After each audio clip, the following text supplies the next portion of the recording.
Auto Racing apresenta Loucos por Automobilismo. Informações, entrevistas, debates, tudo para você ficar por dentro do mundo do esporte a motor. Loucos por Automobilismo está entrando no ar. A próxima notícia eu vou aproveitar. A próxima notícia que a gente vai comentar aqui é uma notícia que é a que gerou mais polêmica há faz tempo, já que não tem uma notícia que gera tanta polêmica. A gente recebeu muito e-mail. No fórum também está uma discussão lá e recebeu muito e-mail. Até recebemos e-mail do Rafael Galo, Alexandre Soucha, Nonato Figueiredo, Roberto Campos Bueno, Armando Capucci e outros que eu não coloquei o nome, me desculpa, sobre a próxima notícia, que é uma notícia que é o seguinte: vídeo ajuda a explicar a demissão de Alguer Soares. Eu vi. Né? Você viu o vídeo, né? Vi. Então, para quem não viu, é um vídeo que é um no GP da Coreia, no treino livre de sábado, aquele que tem antes da classificação. Isso. O Alguer Soares vinha numa volta rápida dele, aí o Vettel chegou no Alguer Soares no último setor. O Alguer Soares acabou a volta dele para deixar o Vettel passar só na reta. Aí o Vettel deu uma reclamada, ficou por isso mesmo, né?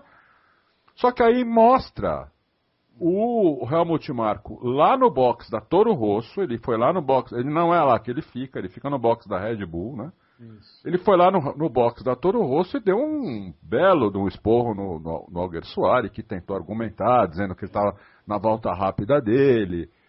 Depois, Edgar, eu até fiz uma pesquisa aqui no próprio Auto Racing, achei... Estava certinho. Eu achei... O Alguer Soares estava certinho. Achei muita mesquinhez da parte desse... Bom, deixa quieto, desse cara, deixa né? o Marco aí. Não foi nunca... Sempre foi o Aspone. E também, quando correu de protótipo, no meio de casados e solteiros, andava lá atrás. Mas, enfim, deixa quieto.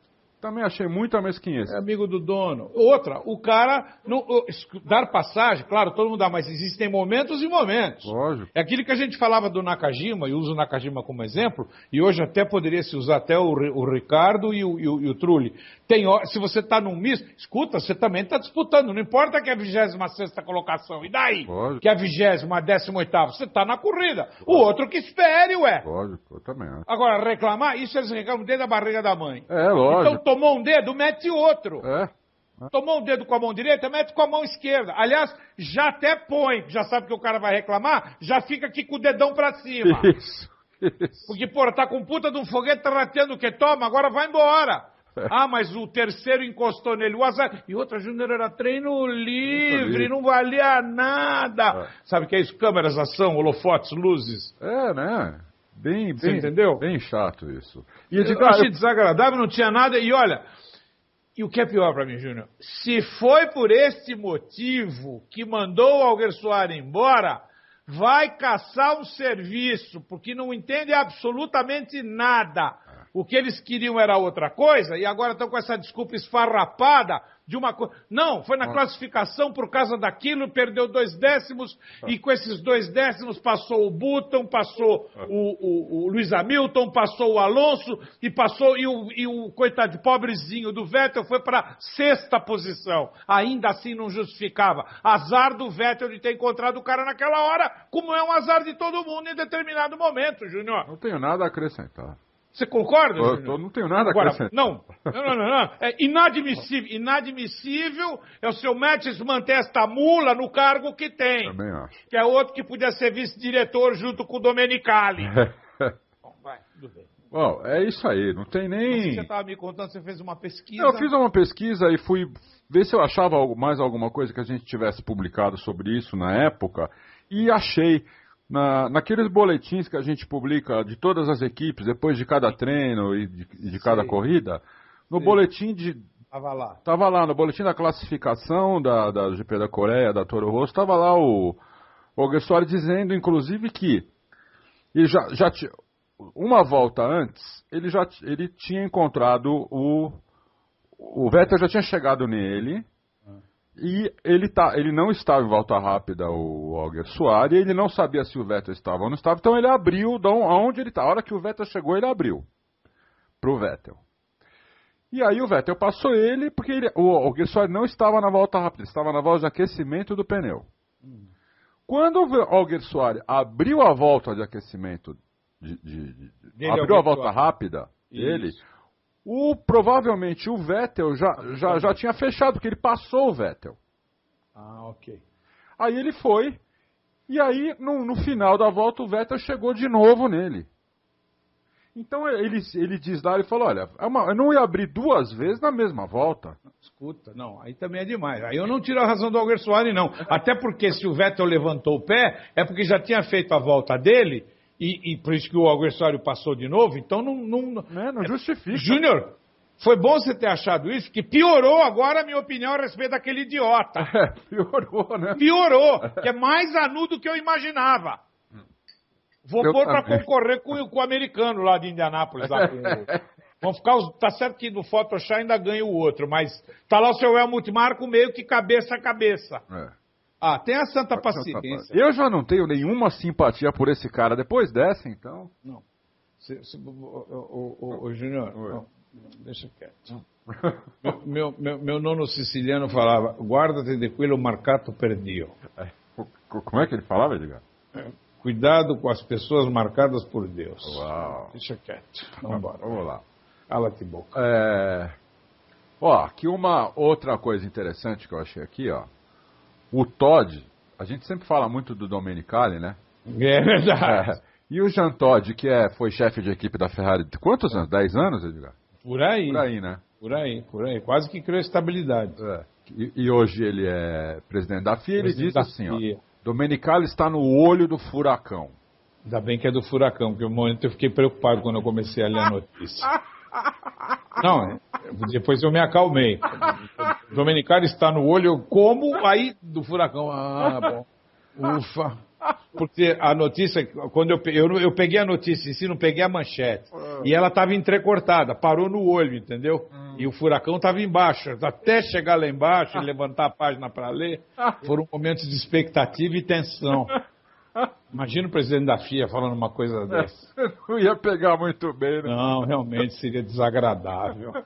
Então o Jean Todt diz assim, ó, trabalhar como chefe de equipe da Ferrari é como estar no olho do furacão, revelou o Jean Todt. Mas, que presidente da FIA, mas por muitos anos ocupou o cargo que agora pertence a Domenicali. A equipe mais tradicional da Fórmula 1, ícone italiano, espera vencer o Campeonato Mundial de 2012. Desde 2007, quando o Raikkonen conquistou seu único título mundial, correndo pela Ferrari, a equipe não venceu um título.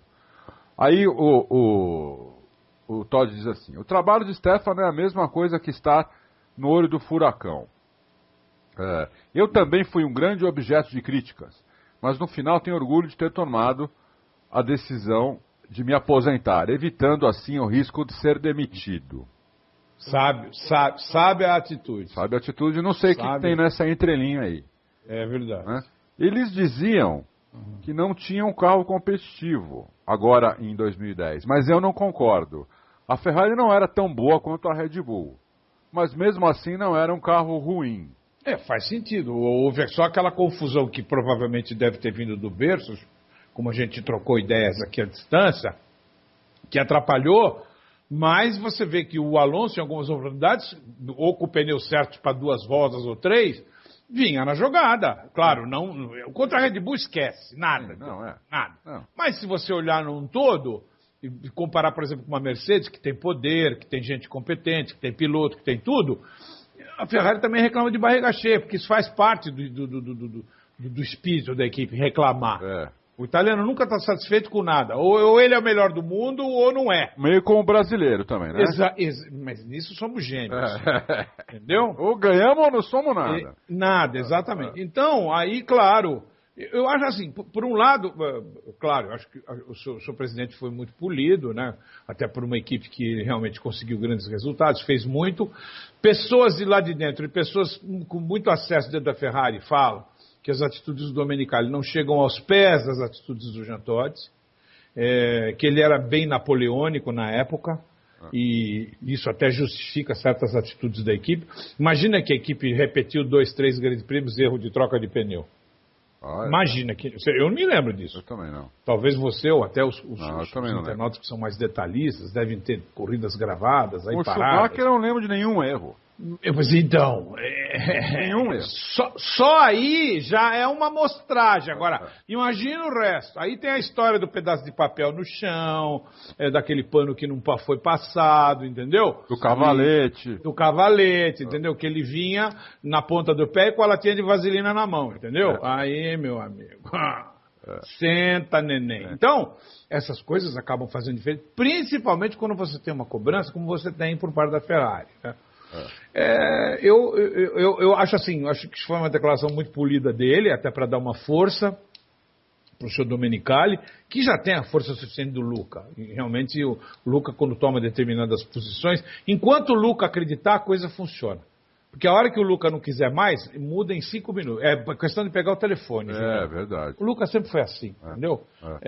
Então eu acho que isso especifica. Mas acho assim muito polidas e discordo de algumas coisas, porque pelo que eu me lembro, no tempo do seu Todd, a Ferrari era bem diferente. Com a Torre de Babel, o esquema funcionava.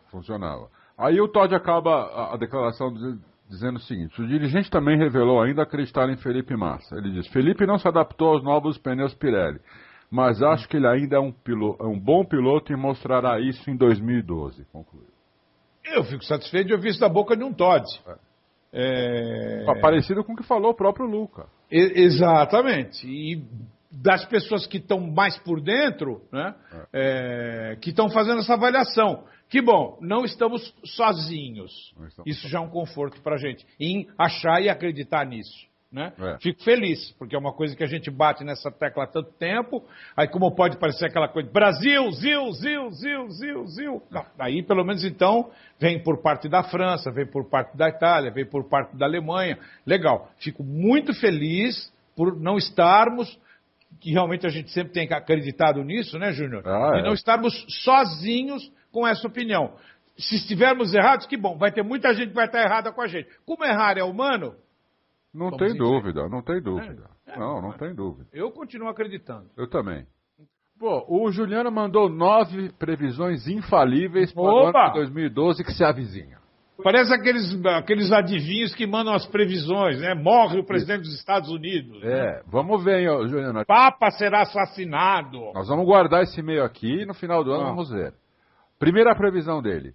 Tio Bernie conseguirá convencer o promotor de um país em franco desenvolvimento a lhe pagar um jumbo de dinheiro pelo privilégio de sediar um grande prêmio num futuro não muito distante. Catar, Dubai e Zamboanga são boas apostas. Exatamente. Número 2. Dom Fernando Alonso, príncipe das Asturas e mala sem alça do feudo de Maranello, dará muitos chiliques. Isso eu também acho que não tenho muitas dúvidas não, porque ou el coche va ou van todos a mierda. Acho que é muito... O coche va ou van todos a mierda. Isso aí será muito incisivo. E assim, eu acho que passa umas 3 corridas, passa. Acho que no segundo GP ele muchacho, coche não vai. Para começar a avisar. Porque na terceira, ainda mais agora com uma russinha 19 por 700. Nossa, você viu? Uau, hein, meu? Uau! O cara foi um plus ali, hein? Uau. Xeniazinha, eu vou falar pra você, viu? Foi na medalha. O que tem de russa bonita, hein, Edgar? Bom, mas só, né, sócio? É brincadeira. Brincadeira, pô. Sem contar as nossas deusas do tênis, né? Tênis tem. Não, mas é brincadeira. Fora aquela outra deusa do tênis que nunca ganhou, mas jogava bem. Qual é o nome dela mesmo?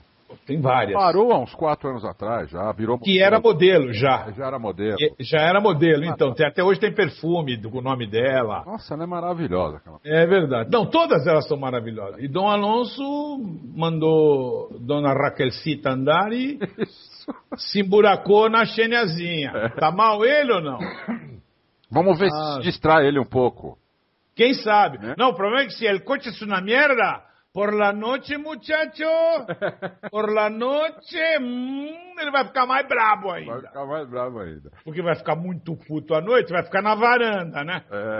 E... Como é que faz com a fogosa? 24 anos. Eu vou falar pra você, viu? A caldeira tá a 1.700 graus, viu, sócio? Quando começa a ferver, né? Ave Maria. Que Deus abençoe. A terceira previsão do Juliano. Que ele tem um pouco mais de sorte na Fórmula 1, porque no outro setor ele está abençoado. Abençoado, tá abençoado. Vamos em frente. Ir capo de Tuticap, Luca de Montezemolo, após mais um péssimo início de temporada, baterá na mesa e ameaçará tirar a Ferrari da Fórmula 1. Ah, isso sem dúvida. Bem lembrado, Juliano. Sem dúvida. Até para começar a pôr pressão na FIA, para na metade do campeonato não fazer só Silverstone, fazer de Silverstone para frente um regulamento para ele. Isso. E outro ano não vai dar, sócio. Quarta previsão. A FIA, temendo a reação de Montezemolo, mudará as regras 591 vezes durante o fim de semana de um GP, que será vencida pela Ferrari. Após a corrida, a FIA fará o regulamento retornar ao status quo anterior. É essa a nossa dúvida. Você vai voltar. Foi exatamente no item anterior, nós achamos, Juliano, que aí muda e não mexe mais. Não mexe mais, é. Afinal, mexer duas vezes, né, Edgar? Não, aí também mexer é só uma vez, né? Mexeu, exatamente. Vai ser que nem agora você na pista, você só pode se movimentar uma vez. É. Então vale pro mesmo regulamento, você só pode mexer uma vez. Entendeu? Ridículo isso, hein? Bom, Ridículo, coisas da FIA, né? Coisas da Fazer o FIA, quê, meu filho? Número 5. Tião continuará gritando no rádio palavras como yes ou yabadabadu e mostrará frequentemente seu dedo indicador para o alto para o desespero de Jos Verstappen. Exato, Jos Verstappen é caterva. Os caras querem morrer com aquele dedo, viu? E serve várias utilizações também, várias. Ah, várias utilizações. Esse yes dele, guys, great car, good job. Você lembra um dedo que o Coulthard mostrou pro Chuchu uma vez? Se lembro! O dedão aspirador! Ave Maria! Meu Deus do céu! Aquele dia o Coulthard virou meu ídolo. Mas sempre. Número 6. Após brigar com a Bonitinha, Lewis Hamilton descontará sua raiva e frustração em Felipe Massa. De novo? Durante as corridas. De novo? Que coisa. Número 7. A Ferrari cometerá... Isso aqui tá aparecendo as 10 mais lá do... Exatamente. A Ferrari cometerá erros no pit stop, sempre no carro de Felipe. Claro, você não perdeu o vício, nem a mania. Número 8. Kimi Raikkonen será flagrado com o pé na jaca e uma sarjeta de Helsinki. De gorila com uma garrafa de vodka na mão. Nossa senhora, perguntando quem é você, o que eu tô fazendo aqui? Cadê minha Ferrari? Botou a placa daquele caminhão. Puta, imagina, meu Deus do céu. 9. Uma edição do Loucos 2012 desaparecerá misteriosamente, dando origem a uma interminável saga no fórum e uma série de protestos dos confrades nas ruas. Pula, Júnior, pula, vamos em frente. E 10º, abraços e um valoroso ano de 2012, com muitos mais loucos para todos. Nossa, muito legal, Juliano. Legal. Bravo, bravíssimo, viu? Obrigado. Salute, feliz ano novo para você, para a família. Obrigado pelo carinho, por estar você e os confrades sempre aí conosco. Valeu por tudo, Juliano. Um super abraço e velho, salute. O resto, vavia, corre atrás. É isso aí. Mas eu ontem vi um documentário que eu nunca tinha visto no Sport TV sobre o... Documentário não, uma entrevista. Um Prost. Passou? Passou uma entrevista feita pela televisão francesa, né? Sim. Deduz-se que. Inclusive ele fala o tempo todo em francês, tudo. Mas gostei bastante. Que legal. Gostei bastante. Ele fala tudo da carreira dele, como começou, depois na era... Aí ele fala muito do Senna. E engraçado que ele parece muito sincero ao dizer que ficou amigo mesmo do Senna depois que o Senna, depois que ele saiu da McLaren, depois que o Senna ganhou aquela corrida na Austrália, que o Prost chegou em segundo, a última corrida do Prost na Fórmula 1, e o Senna chamou ele para subir no pódio com ele em primeiro lá. Ele falou que a partir daquele momento ele e o Senna tornaram-se amigos de conversar, não diariamente, mas frequentemente, com o Senna no Brasil, ele na França, que ele viu um outro Ayrton Senna, que ele viu que aí o Senna era um humano, porque antes ele achava que o Senna não era humano. Ele viu que o Senna era um homem humano, com fraquezas, com tudo que qualquer humano tem. E falou que nunca vai esquecer quando o Senna mandou um abraço para ele do cockpit lá da Williams. Eu acho até que foi, não lembro se foi no dia que o Senna morreu isso. E que ele falou que isso não é uma coisa normal, que aquilo tocou ele demais e que... Nossa, foi uma coisa... Eu achei tão sincero, eu nunca tinha visto o Prost assim abrir tanto o coração dele. Que bom. Que bom. Tomara mesmo. Eu torço para isso, porque realmente a relação deles foi muito difícil. Agora, uma coisa você não pode tirar. O Prost valorizou demais a passagem do Senna pela Fórmula 1. Não tem dúvida. Porque se teve alguém que vendeu caro, foi o francês. Foi ele. Claro que outros também tiveram sua participação.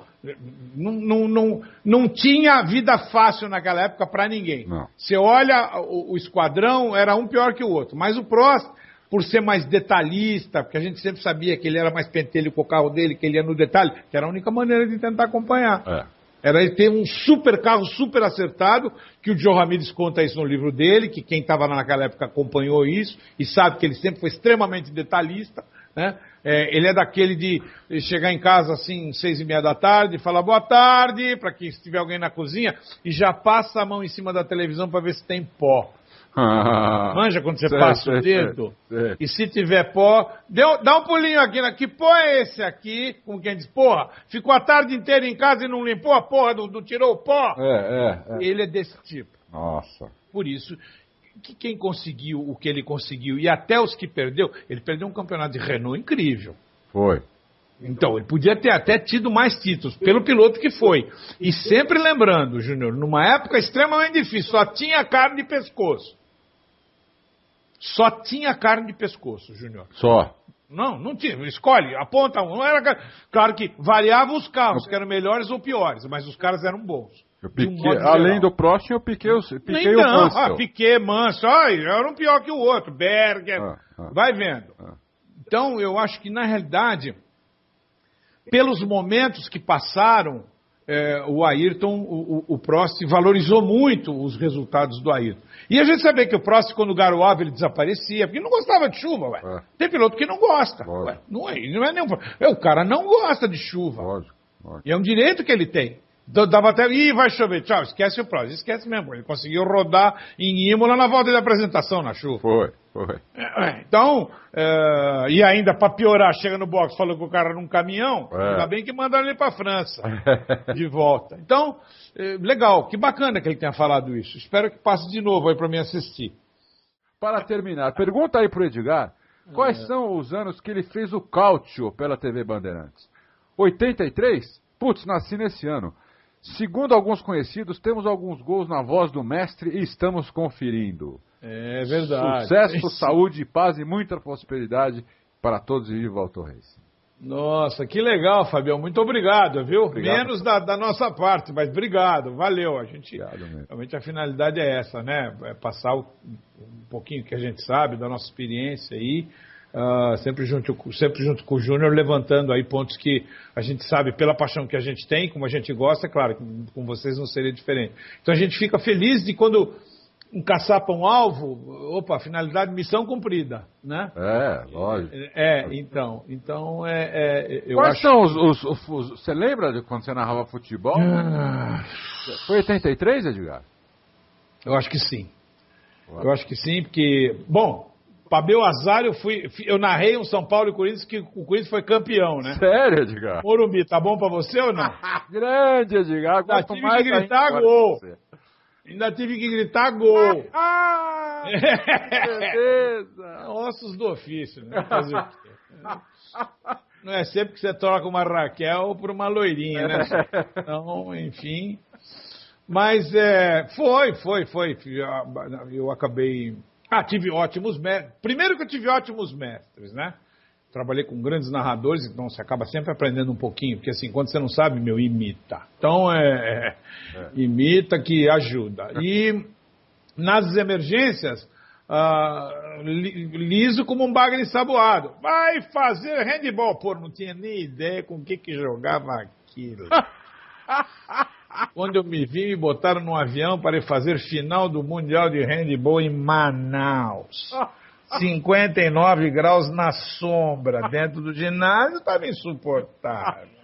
E eu não tinha ideia do que era tal. Eu me lembro que eu jogava queimada no colégio interno, mas nada a ver do brinco com o dedão do pé. Sento-me no avião, entra o time, não tinha ideia do que era aquilo. Ao meu lado senta o técnico, que ela me fala, você é o Edgar? Sim, pois não, eu sou o técnico. Ah, muito prazer. E aí? E, claro, você vai falar o quê? Eu já dei aquela tradição. E como está o time? Estamos com um problema. Opa! Eu ia falar 2, mas fiquei quieto, né? Fiquei na minha. Não me diga, o que acontece? Não, meu melhor jogador, o Luizito, infelizmente, acabou de torcer o pé aqui na escada, não poderá jogar. Mas o Luizito é muito imprescindível para mim, conhece tudo. Acabei de arrumar meu comentarista. Comentarista que virou quase que o narrador, porque eu só falei, começou e terminou, só dava ele. O Luizito trabalhou, mas se tivesse jogado não ia ficar tão cansado. Vou eu me meter a besta? Não, só levantava pro Luizito e ele cortava. Eu só levantava e ele cortava. Nossa, mas que jogada. Mas é permitido uma jogada dessa? Sim, claro, porque os Blouses, não, aí era show de bola. Matei a pau. Então, com o futebol não foi diferente de grandes mestres. E tive a honra de trabalhar com o seu Pedro Luiz Pauliello. Eu acho que a maioria dos papais dos confrades deve lembrar do seu Pedro Luiz, que foi de uma época de ouro, Pedro Luiz, Fiore Gilhote, uma turma antes do querido Osmar Santos, né? E, nossa, e outros nomes que, enfim, fizeram parte dos nossos grandes narradores de futebol. Eu convivi muito com essa gente, trabalhei muito com eles.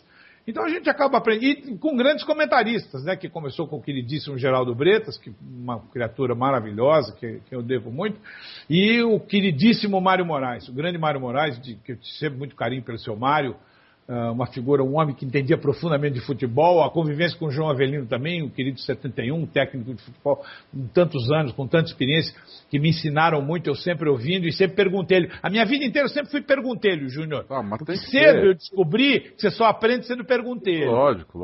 Não adianta que muita coisa você não vai achar no livro. Então pergunta, Pentelho.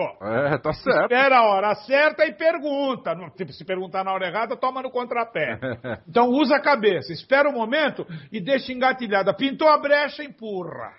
Que vem, nossa, mas vem com morango, chantilly, vem aquela resposta completa e você só registra. Corre e fala, vou no banheiro, vai lá e anota, sócio, para não esquecer. Então grava. Então faz que nem o Juruna, grava. Então, e aí ajudou. E aí essa época a gente acabou fazendo um pouco de futebol, até porque na Europa os caras estavam começando a ir, querido Dr. Sócrates, que faleceu também, foi para a Fiorentina, o Napoli tinha Maradona, Careca, Alemão, nossa, um timão. O Zico estava no Udinese? Na Udinese. Então, entre uma Fórmula 1 e outra, às vezes tinha jogo, a gente já ia para fazer uma Fórmula 1, ficava para fazer o jogo na semana seguinte e depois já ficava. Então, passar 30, 40, 50, 60 dias na Europa era normal, né? E a gente, às vezes, ia em maio, voltava em agosto, porque emendava futebol com... aí eles têm lá também a parada deles, né? E aí emendava também com o Mundial de Juniores, que eu tive a oportunidade de fazer, foi quando eu convivi com o Tele Santana. E o salário nessa época, Edgar? Deu para imaginar o tamanho ou não? Os 3 penúltimos 0 do salário do Faustão. Porque assim, para eles um contrato do baralho, né? Eu disse baralho, igual a cartas, né? Baralho. Porque o meu contrato era comentarista esportivo de automobilismo. Eu só ganhava para aquilo, só. Fazer Delfino, FMI lá em Paris, Zélia, essas coisas não contava, né? Então ficou por conta do Bonifácio. Mas na época, muito amor, você vai no amor, né? Hoje menos, viu, amigão? O amor, você vê o tamanho da trolha que vem depois. Então, aí parede, né? Manja, eu e o Hamilton, né? O Button de cueca na sala. Então, E aí você acaba convivendo, e aí conhece as pessoas, convive com elas. E quando eu tinha que fazer não tinha jeito, aí era Morumbi direto. Assisti treino, dia sim, outro também. É mesmo? Colava nos técnicos, colei no Mário Sérgio. O Mário Sérgio me ajudou muito. Assisti treino demais do São Paulo. Muitos técnicos me ajudaram demais, sabe? Qual Nossa, técnico você falou primeiro? Mário Sérgio? É o Mário Sérgio. Ele tinha sido jogador antes. O Mário Sérgio, exatamente. Na época ele era jogador e depois, mesmo com comentarista. Marião me ajudava muito. Marião é um gênio, né? Sabe tudo de bola. Outro que eu conheci da linha do Gerson. O Gerson era maravilhoso, né? Assim, sócio, quem tem que correr é a bola. Exatamente. Pra isso você quer redondo, esperto, tá ligado? Tá ligado? É redondo. Se não fosse pra correr, era quadrada. Aí tu tinha que correr com ela, tá certo? Então, mete de 40 de rosca, que ela sai lá por trás do zagueiro, na frente do teu centroavante. Você vê, que coisa antiga. No tempo do centroavante, isso nem existe mais, né? Naquela época tinha centroavante, enfim. Hoje só o Barcelona joga assim. Exato, mas que é brincadeira. Aí dá saudade, viu? Aí quando você olha, você fala, outros... Os caras correm mais que a bola aqui no Brasil. Exatamente. Mas, pessoal, é ao contrário. Alô? Dá uma raiva. Alô? Sabe, o lugar que o preparador físico tem um destaque morto, porque os caras têm que correr mais que a bola. Tem alguma coisa errada. Tem alguma coisa muito errada. Alguma coisa está errada. Mas, enfim. Aí, quando chega no finalzinho das 2 últimas partidas, com 10 minutos de jogo, os caras rearam em campo. É lógico, né? O organismo sócio não faz mágica, lógico, né? Pô. Então, escuta, né? Então, Júnior, essas coisas me ajudaram, sabe, Fabião? Também me ajudaram porque... Eu sempre perguntei, E aí, o carinho e o respeito que eu sempre tive por quem está do outro lado, sempre me obrigou a buscar o que fazia sentido, a conhecer um pouquinho mais, a tentar entender para passar, porque naquela época era muito rádio, né? Hoje vocês têm tudo pela televisão. Por isso que eu acho que na televisão você não precisa descrever o que aconteceu. É só você fazer pronto. Você sabe que o cara foi na grama, quase rodou, mas voltou para a pista. Não, você acabou de ver, o cara vai descrever. Aí fica descrevendo meia hora, perdeu 2 outras coisas importantes. Você está vendo. É lógico. Né? Então, quando a gente fazia rádio, o rádio que permitia criar as coisas. Então, o respeito de quem estava do outro lado, porque sempre existia uma coisinha mágica no rádio, chamado botão do dial. Você põe a mão ali e muda, sócio. É lógico. Seu saco você muda, que nem o controle remoto hoje. Então, você, acima de tudo, você tem que respeitar quem está do outro lado, dar o seu melhor, se empenhar em passar toda a veracidade possível, sempre respeitando, e nunca na sua vida, nunca passar nenhuma imagem de que você sabe mais do que a pessoa que está te ouvindo. A pessoa está te ouvindo porque ela quer enriquecer o seu vocabulário, os seus conhecimentos, e você está fazendo parte disso. Então não tem essa de, o cara enche o saco e muda, sócio. Lógico. E é por isso que as pessoas se tornam cansativas. Então, sempre é bom dividir, porque você divide a sapiência e vem junto com o cara que está junto com você. É recíproco. Ele está junto com você, o teu ouvinte, mas você também está junto com ele. Então, juntos a gente consegue caminhar. Então, é por isso que, até eu brigo, né? Por isso é que a gente tem bastante viúva. As viúvas lembram, né? Não, agora é a volta. É o troco que você pega lá na frente da tua vida. Pelo respeito que eu sempre tive por quem esteve comigo, e tenho até hoje, isso é fundamental na minha vida. Desde que eu me propus a fazer rádio, foi que nem quando eu quis correr de automóvel. Quero fazer esse troço, vou fazer. Quando eu resolvi fazer rádio, vou fazer. Tá bom, não fui o melhor, nem quero ser o melhor, mas quero ter uma passagem honesta, quero que as pessoas lembrem de mim com saudade. Porque é muito importante, eu vou ficar muito feliz. Vou ficar muito feliz. Pô, Edgar, que saudade. Puxa, a gente sente falta dele, eu vou ficar muito feliz. Pô, você lembra, Edgar? Puta merda, ainda bem que parou, hein? Puta cara chato. Aí eu vou ficar bronqueado, meu sócio. Então é assim, Fabião, foi bom, você vai achar, tem uns gols aí, tem esse do Corinthians, tá no YouTube. Deve ser o melhor de todos. Não é não, pior. Alguns jogos do Santos que eu fiz. Eu fiz muito jogo aqui. Nossa, Limeira, então, nesses estados aí do interior. Nossa, uma vez tivemos que sair de Camburão em Marília. Vê se é brincadeira. É sério? O falecido Dulcídio Vanderlei Bosquila, Nossa, que quebrou o nosso galho, graças a ele. Ele era meio louco, esse cara. Não? Mas só ele mesmo, porque senão não iam tomar um cacete legal, viu? Ele era delegado, mais do não que era? eu apanhava quando ia ver jogo do São Paulo em Araraquara. Ele era delegado, não era? Ele era... Não, ele era... Não era delegado, ele era polícia. Enfim, eu sei que ele quebrou. Porque em cidade do interior, gol do adversário, você não pode gritar muito alto. Tem que ser gol. Aquele negócio de gol de 15 minutos. Os caras param de olhar pro jogo e ficam olhando para você, que você está no meio deles. Entendeu? Então tem tática e técnica para você transmitir jogo no campo do adversário em estádio muito pequeno. Para não apanhar. Lógico, você tem que comentar com muito cuidado, entendeu? Poderia, seria, olha, mas que gol incrível que o time perdeu. Puta, imagina. Essas coisas tem que ser tomando. Enfim, valeu, foi bom, foi uma experiência diferente. Fabião, um grande abraço para você, obrigado pelo apoio, pelo suporte. E realmente você mora numa terra aí fantástica, que eu tenho muito carinho, vivi grandes momentos da minha vida. E realmente... essa querida Porto Alegre das trincheiras do Demai deixou saudade. Mas fez parte da minha vida e as coisas boas da vida a gente sempre guarda com muito carinho, né? Abraço, obrigado pelo Fabião. apoio e pelo suporte de todos vocês. Um abraço, Fabião.